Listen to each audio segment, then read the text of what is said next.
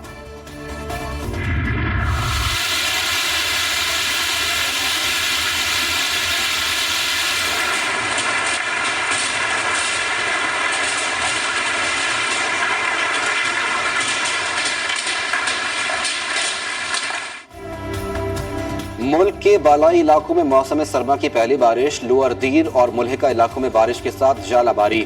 مردان میں بھی موسم سرما کی پہلی بارش سے سردی محسوس کی جانے لگی۔ کئی علاقوں میں اولے بھی پڑے۔ آسمان پر اب بھی گہرے بادلوں کا راج۔ مانسہرہ کی وادی کاغان، ناران، پٹا کنڈی اور بابو سر ٹاپ پر برف باری۔ ضلعی انتظامیہ نے شہر کاغان، بٹا کنڈی کے آگے ٹریفک کے لیے بند کر دی۔ بھارت کی کھیل میں بھی سیاست۔ ایشیا یوتھ اسکریبل چیمپئن شپ کے لیے بیشتر پاکستانی پلیئرز کو ویزے دینے سے انکار۔ قومی ٹیم ایشیا یوتھ اسکریبل چیمپئن شپ میں ٹائٹل کے دفاع سے محروم۔ پاکستانی پلیئرز نے ایونٹ سے 2 ماہ قبل ویزوں کے لیے درخواست دی تھی۔ انڈین ہائی کمیشن نے جان بوجھ کر ویزے دینے سے تاخیر کی۔ پاکستان نے 2022 میں بھارت میں ایشین ٹائٹل جیتا تھا۔ پاکستان بیس بال یونائٹڈ کلاسک کا چیمپئن بن گیا. فائنل میں پاکستان نے متحدہ عرب امارات کو 12 کے مقابلے میں 1 رن سے شکست دی. ٹورنامنٹ میں قومی ٹیم ناقابل شکست فتح پر میدان میں شائقین کا جشن. پاکستان زندہ باد کے نعرے. متحدہ عرب امارات میں ہونے والے بیس بال یونائٹڈ کلاسک ٹورنامنٹ میں 9 ممالک نے شرکت کی.